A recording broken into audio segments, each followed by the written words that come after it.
everybody. Welcome and thank you for joining us at this discussion of the film The Belly of the Beast as part of the Mill Valley Film Festival and Active Cinema this year. My name is Maribel Guevara, the Active Cinema Manager, and it is my pleasure and honor to be having this conversation with the director of the film, Erika Cohn, producer of the film, Angela Tucker, and subjects and rock stars of the film, Cynthia, Chandler, and Kelli Dillon. Welcome. Thank you so much for joining us. And it's a very powerful film in so many ways, on top of being an extremely well-done film.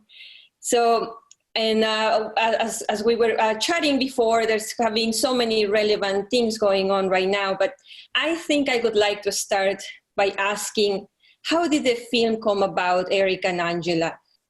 Because I think I would like to start this conversation like, as you started this journey on making this film and deciding why to do it and when you decide that. So thank you so much to Mill Valley for having our film. It's so exciting to have our West Coast and California premiere at Mill Valley, and this is just a tremendous honor given that I'm also Bay Area. It's really, really special to be here with Belly of the Beast. So Cynthia, Chandler, and I were first introduced in 2010 through a mutual friend, and I was really inspired by Justice Now's work. And they were one of the only organizations at the time, perhaps the only organization that had board members who are currently incarcerated, kind of guiding strategy and policy from the inside out. And there was a campaign called the Let Our Families Have a Future campaign, which exposed the multiple ways that prisons destroy the human right to family. And one of the most heinous being the illegal sterilizations, primarily targeting women of color, which really screamed eugenics to me. As a Jewish woman who grew up in Salt Lake City 25 years ago, the phrase "never again" was profoundly in the back of my mind all the time. And when I learned about this different kind of genocide happening through imprisonment, through forced sterilizations behind bars, I knew I wanted to get involved. So Cynthia invited me into the organization as a volunteer. And through that work, I became a volunteer legal advocate, providing direct service needs for over 150 people imprisoned in California's women's prisons. And from there, I began collaborating with people inside on a project that became Belly of the Beast. And then later, Kelli and I had a chance to meet, and was so inspired by the work that she was doing within her community, and we began collaborating on a variety of projects. And actually, Kelli initially was kind of an advisor behind the scenes on Belly of the Beast.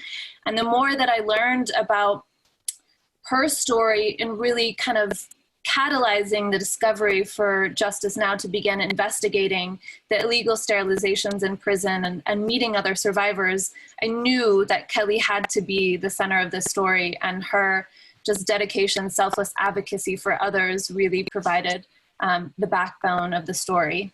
And Angela and I met a few years later at Sundance. So I'll let you take it from there, Angela. Yeah, I mean, when Erika and I met, I had heard stories of, forced sterilizations, as a woman of color growing up. I had heard a lot of stories like this, and I knew that I wanted to be a part of this film. So, I think that everyone deserves the right to reproductive health care, and working on this project has been kind of part of my life's work. So it's been really great to see the film come to fruition. Great. I came to this country 15 years ago, and when I watched your film, I could not believe that I was watching something that happens in the US and in the state of California.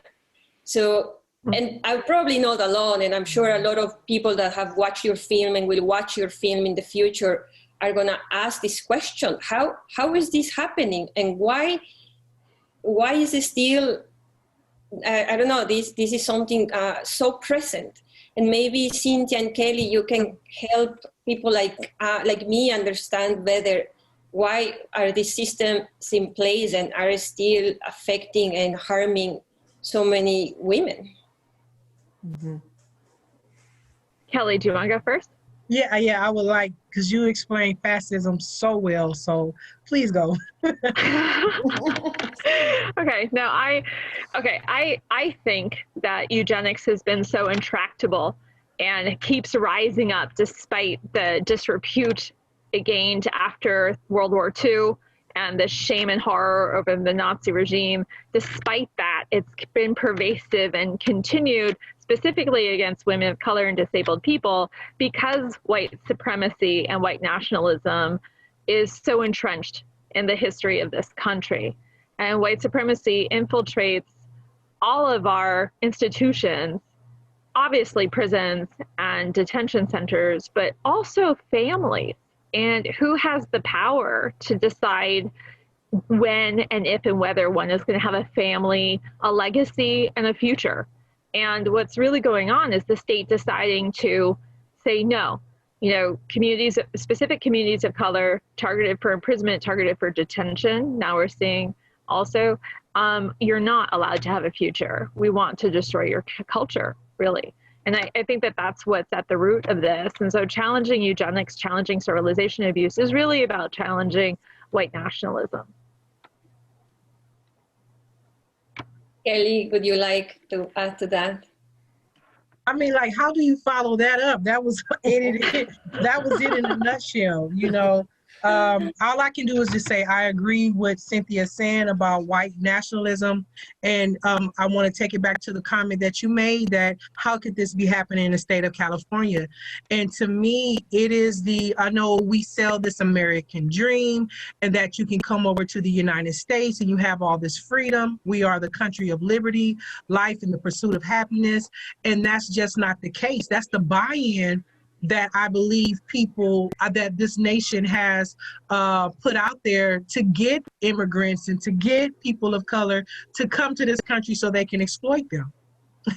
You know, in so many different ways. Now, don't get me wrong. I know a lot of people who have migrated have done successfully well, but for the most of us that have been actually born and raised in this country as people of color, of those of different descents, we know a different story. We have a different experience in America.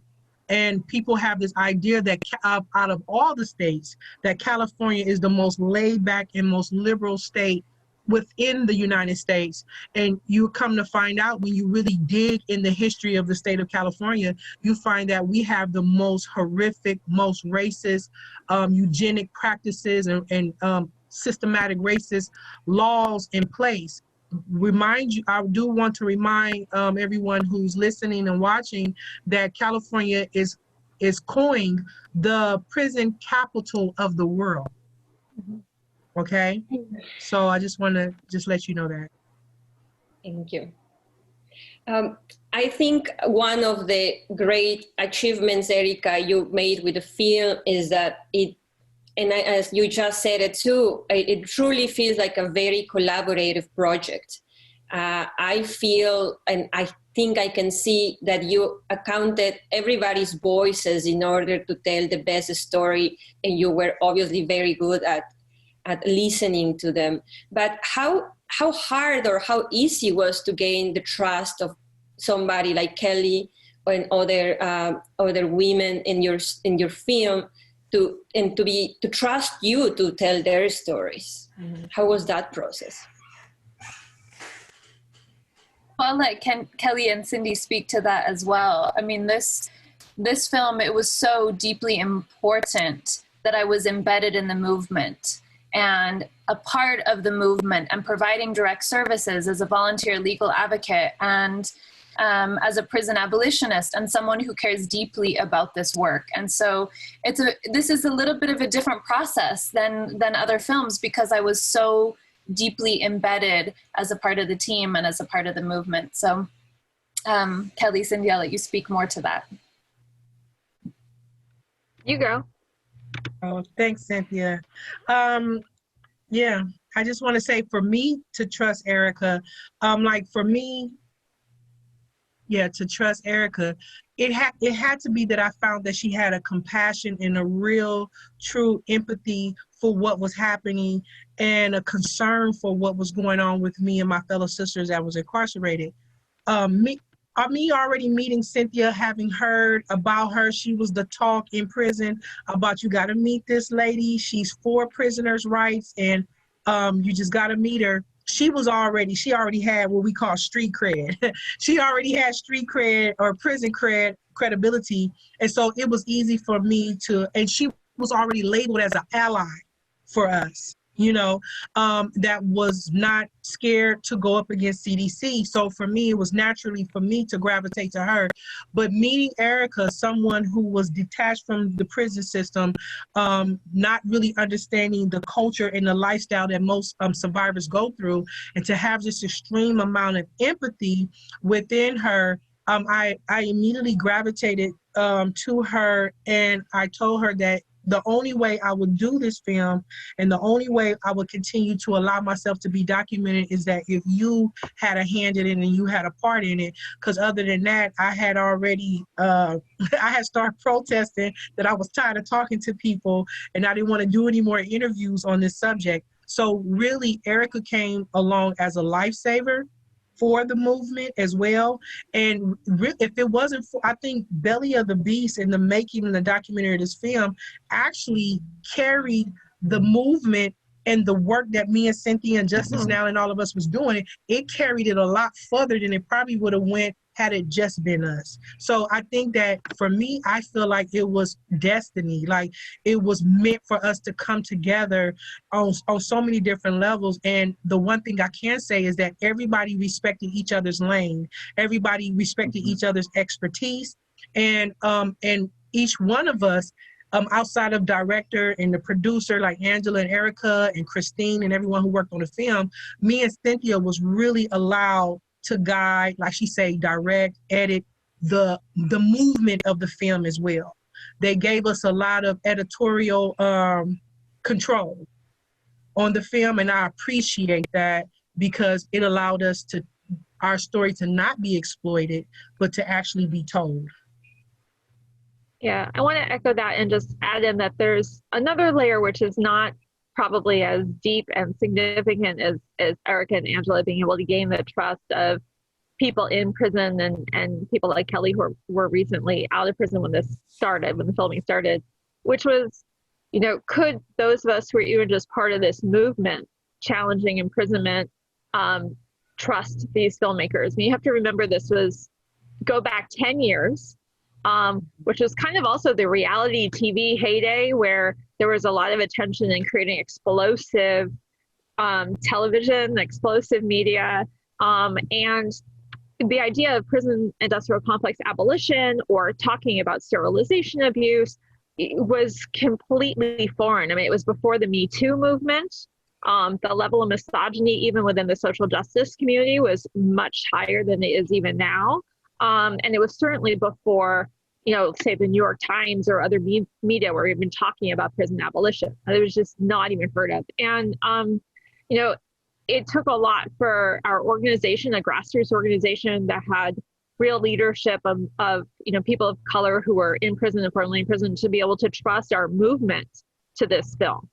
And it was not something that came easy. And I think if Erika had not done a very unusual thing for a filmmaker and decided to fully embed herself with us, this just never would have happened, because we would never have been willing to expose our movement, because we would have been afraid we would have been mocked rather than really documented.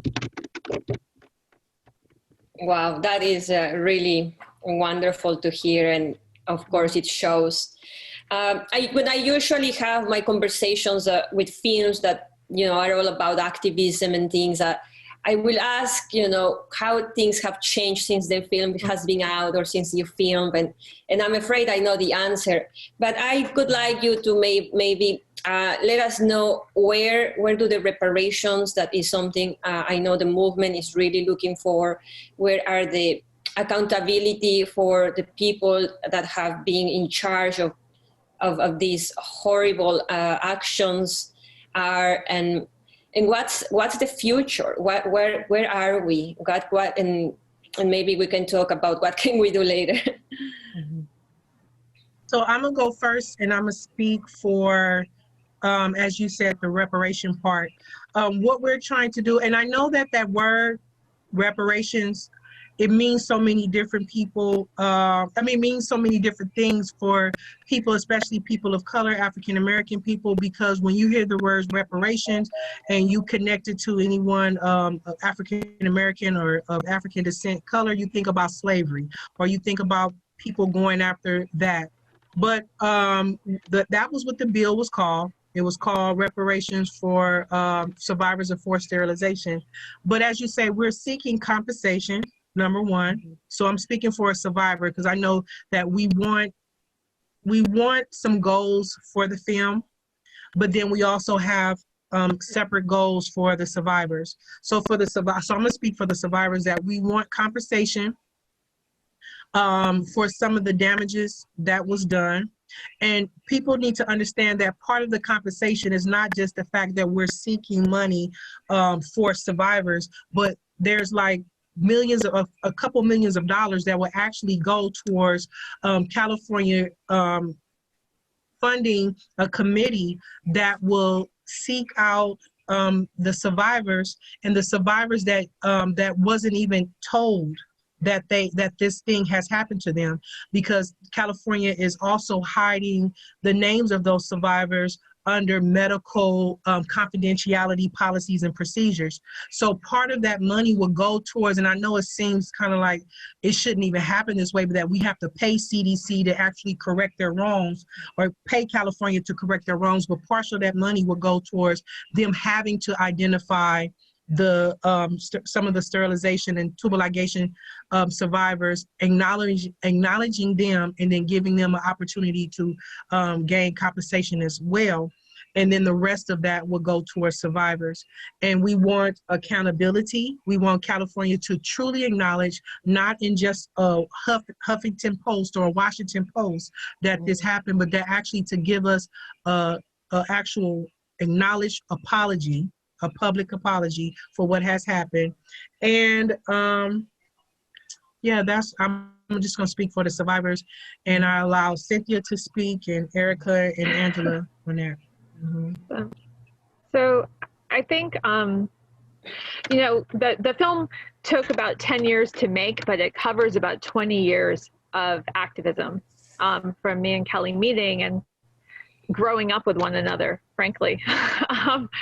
And in that time, we've accomplished a lot, right? I mean, we were able to expose the fact that this was happening. We were able to go from literally no one believing us at all to being able to be here with a film, a feature-length film, with all of you watching it, right? And build a level of awareness. But what we know from, if you look at the horrific repetition of police murders, for example, we know that if you don't have real accountability with real consequences and moments for healing and an acknowledgement of harms, that state violence continues. And so what we haven't gotten is an apology from the state. We haven't gotten reparations. Again, as Kelli said, we haven't even gotten to the stage where people are made aware that they were sterilized. We have a petition that we're asking folks to sign. California is the first step. I believe this is happening elsewhere. We know that similar abuses are happening in immigration detention centers. I'm quite sure this kind of abuse is happening in other institutions, but no one's watching. We have to make a clear example in California that can be heard across the country. And so if folks go to the film website, bellyofthebeastfilm.com, you can find the petition to sign on to, which will demand that kind of accountability. And that has to be done now, right? As a first step towards really stopping this kind of state violence. Thank you. Erika and Angela, do you want to add what are the goals of the film, and how you think the film can contribute to this conversation we're having, probably more relevant than ever? Yeah, I mean, I think, one might think that Belly of the Beast is a worst case scenario of sorts, but as we can see in what's in what's happening in ICE, particularly in the forced sterilizations that were exposed in Georgia. But really, these forced sterilizations are happening to women of color in the free world every day. So, the activism that we're doing around this film, and you can, like we said, find out all about that on our website. But this is, much, much bigger than the story that is depicted in this film. But we know that the power of cinema allows people to take these small stories and they resonate with people, and then they can sort of take action in a much broader way. Yeah, eugenics is alive and well. We think it's a thing of the past, but we are witnessing systemic racism and population control through policing, through imprisonment, through the immigration detention system, and lack of access of healthcare. And so imprisonment in general destroys the basic human right to family. And when we hold our institutions accountable, we can prevent future abuses from happening. Mm-hmm. One other question we were chatting with my colleagues was that how did the name happen? Why did you choose The Belly of the Beast to name this film? And maybe you all have a little bit to say on this. Mm-hmm. Belly of the Beast came from an amazing activist inside prison, inside California, California's largest women's prison, and also the largest women's prison in the world, CCWF. Kanoa, who described the prison system in California as literally being within the belly of the beast. And Kanoa is an incredible trans activist who has, who's a sterilization survivor and has dedicated himself to revealing a lot of the human rights abuses inside prison. Kelli, we already touched on the trust question when it came to trust Erika and telling your story to a filmmaker and trusting that she's going to tell your story and the story of your movement and your sisters. How has it have been for you, though, in the real world after being the victim of these practices? How does trust look for you now out there in the real world? That's a question I have never been asked, and thank you for asking that question, because I don't think anyone has ever asked me that question. So let me just take you through. When I discovered that when Cynthia told me that I had been sterilized, as we went through my medical records and we seen that, if I thought I had a chance as an African-American woman to be accepted, to have a fresh start, or to even be considered valuable in this country, all of that has shattered in that moment when Cynthia read to me what happened.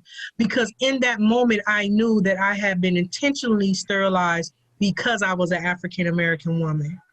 And so from that point on, it's just that any hope, any fantasy, any idea of me trusting the systems, this government with my life was totally done.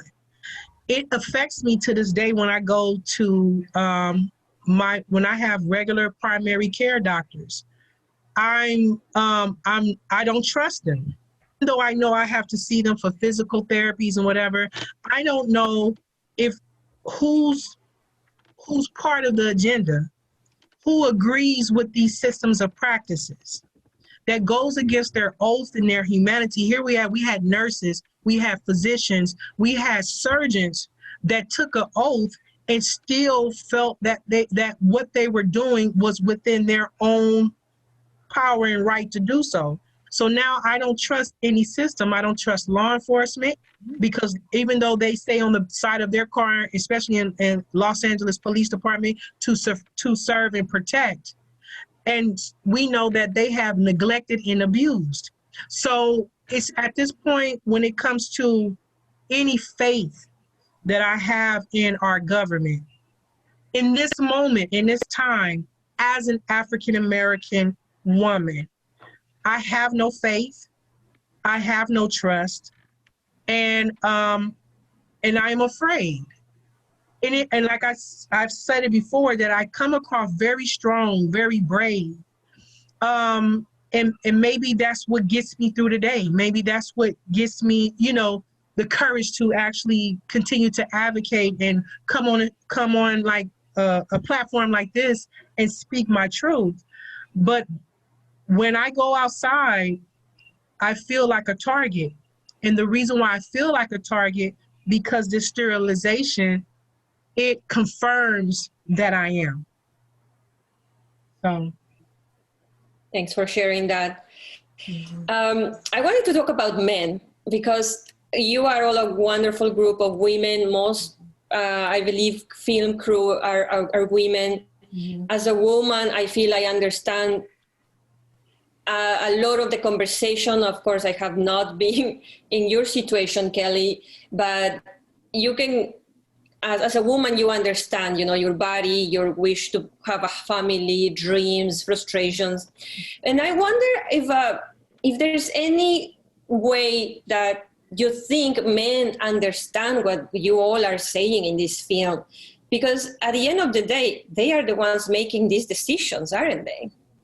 Mm-hmm. And I wonder I don't know, if you thought through how to speak either their language or reach to them and have them as part of this conversation too. I'm gonna speak, and then I'm gonna allow everyone else to, you know, speak. Not allow, but I'm gonna let everyone else go. Okay, so I work with a lot of men who are coming home in reentry who were formerly incarcerated. The incarcerated men already understand that, and they were told that they were being sterilized in different ways and through chemical sterilizations, in which a lot of them who come from who are formerly incarcerated deal with issues of empathy or sex drive, stamina. And there's been these, I guess they want to say, myths that things were intentionally put in their food to lower their sex drive, which is a form of chemical sterilization, I believe, or biological warfare, whatever it is. But so we already have that, they understand what was happening. And when I share my story, they connect and they say, yeah, I think they were doing that to us in prison because I haven't had a kid since I came home or something like that. But when I speak to just Black men that may not have that experience, but listening to what is being said, I find that their reaction is very similar to what I've seen depicted on film when a Black male or African-American male and female go through slavery and the white man has either raped or either takes on sexual possession of his wife, it's almost like he is powerless to do anything about it. Mm. And so because he cannot protect her and because he cannot help her, it's almost like he shies away from the intimacy with her or either what he can do to protect her. So when I've shared my story with men that I might have dated or also just men that are close to me, it's like they don't know how to, they don't know how to say, come here, give me a hug. I can't believe that happened to you. Mm-hmm. It's almost like they shy away from it. They hate what happened, but then they feel powerless to have done anything about it. But that's what I experienced with African-American men and men of color. So I don't know what you guys' experiences have been with people who have seen the film and understand what's going on. But the firsthand reaction that I have been receiving from my sons, from my brother, from my lovers, that's what I'm getting. And it makes me understand the effects of what slavery and, like you say, white supremacy and the Black woman body being objectified and mistreated and abused and what it actually does to the Black family, you know, and then her having to be still strong and then still care for everyone else, you know. So it's I know this is sterilization, but I'm telling you how I identify with my ancestors in these moments. Yeah, I just want to add one thing, which is, you know, men of color are just going to have a different experience with this. And men of color also have experienced forms of violation through other means, as Kelli was talking about.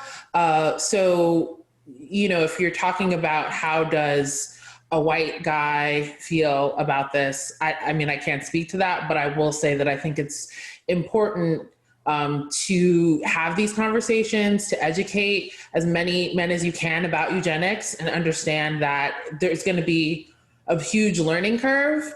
But I do think that there is a community of, you know, I'm going to say progressive white men who would be very interested in these issues and, you know, want to be involved in any way that they can in terms of the efforts we have now to stop them. For me, like doing this work for 20 years and trying to specifically get decision makers to change their minds or do something or take action, I've certainly had to interact with white men in positions of power around this issue, and also have had to work with a lot of men of color and white men in activist roles in allied organizations that we wanted to get to really help with our efforts as the struggle was going on over the years. And uniformly across all of that, you know, honestly, you can't change people's opinions and their core values in a heartbeat, right? So you have to take people where they are.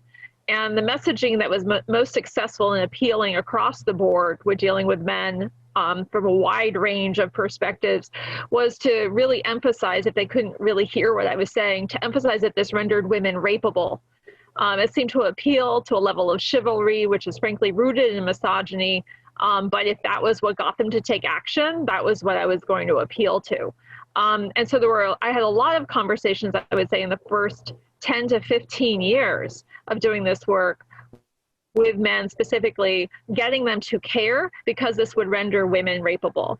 And if that got them to take action, that's okay. I will say also that there were a lot of progressive white men, particularly in legislative roles, who questioned whether or not it was appropriate for them to take action. Should they carry the bill, for example, should they try to be a champion, or was that even appropriate for a man? Should they take a back step and allow a woman to have real leadership over that legislative vehicle?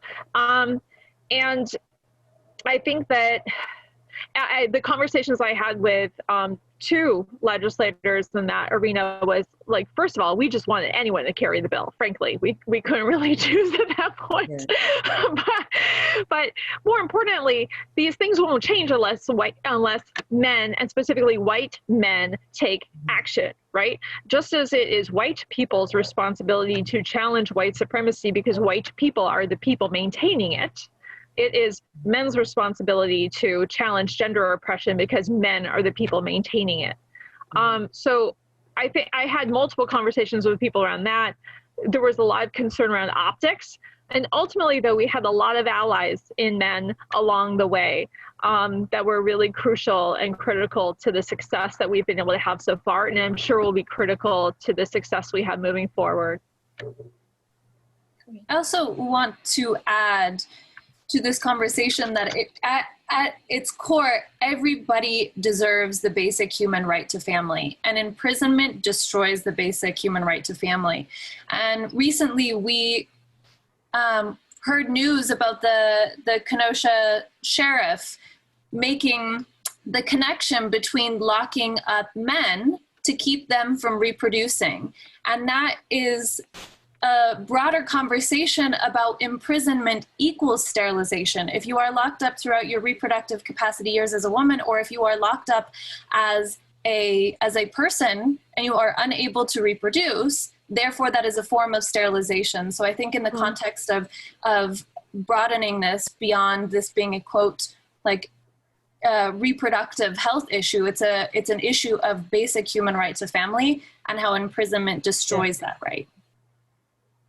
Can I just say that also, even beyond all of this, I mean, the thing that I love about the film, and all the while that Erika was working on this, I'm like, how in the world are Erika and Angela, when you came on board, how are you going to make this entertaining? Like, it's the most unbelievably depressing topic ever. And the way I think that they miraculously, and it is to me a miracle, made this into what I feel is actually an inspirational, uplifting film, not just a downer, is that they captured an even bigger message, which is, to me, that, you know, people across all different kinds of barriers and different lives and whatever can come together and persevere and make change happen. And I felt like, to me, watching the film, which is different than being in it, right? But in the end, watching it, I felt like I watched this triumphant time capsule, which was everything that I think Kelli and I ever hoped to do together. Everything that we ever wanted to convey was that people could come together and make change happen. And I hope that that story resonates way beyond the issue, and that it has longevity. Also, even though it was a lot of my life along with everyone else that was used, but I want to highlight that it also showed the potential of my life, that someone had already judged me, convicted, and felt that my life didn't mean anything because I was incarcerated, but didn't see the potential of what my life can be when given real support, given real opportunity and accessibility to everything that I'm supposed to have as an American citizen. So I really love the fact that it showed what my life turned out to be and what it already could be in that moment when we judge and we say that, especially a youth or someone that's young and who's, you know, or adolescent, or just someone maybe in their 30s or something that have gone through extreme amount of bad decisions and choices in their life. But at the same time, who are we, going back to what everyone has said, how do we decide who life is valuable, who life is worth something? You know, how do we get to decide that for another human being? And really, yeah, so. I love, Cynthia, how you brought up the great side of the film, the inspiration and the potential. And since we are running out of time, I would like to go on a round with all of you. And I know this film is more than a film, it's a movement. And I would like you to maybe expand yourselves and all the things you think the audience can help the movement with, and all the actions you have planned, all the film, how we can support the film to make it broader, and we can finish with that. Well, I'll start by saying, you know, we have a lot of resources on the website. So I would just check out the website, and particularly to look at the petition that we have on there. Also, I would encourage you to share the trailer with your friends and family, because you know, once you see the trailer and see Kelli's story, people will not only want to see the film, but learn more about the issue. That's also available on the website. And the film is going to be broadcast on Independent Lens on PBS in November. So people can see it there at that point. Great. And in a couple of days from the moment that this Q&A is being seen, we are opening in theaters, starting with the Roxy and the Rafael. So please join us for our theatrical release. Share information about our upcoming theatrical release across the nation, opening October 16th. And more information about how you can see the film and buy tickets for what will most likely be a virtual cinema across the nation at bellyofthebeastfilm.com. And of course, sign the petition. But really, you know, the more people who see it, the more people who get galvanized, the better. So I would say, you know, host a group of people, even if it's virtual, do a virtual watch party when it's on the Independent Lens. Like, figure out how you can watch it and talk about it with folks, and get other folks to sign the petition. Think about and I would just say more broadly, because ultimately, this is about everyone coming together and taking action as I said, I think that this film is much bigger than that. I guess I would just challenge people to think of one concrete step you can take to challenge white supremacy in your own community, whatever that is. I don't care how small it is. I don't care how big and grand it is. Just find something that is meaningful in your own community and your own family, and take a stand and do it. If we all do that, that's how change is going to happen. And also just remember that prisons was created as an alternative to slavery. So right now, while we have racism at a strong position of actually fighting it back, you know, we have to continue to dig up the root of it.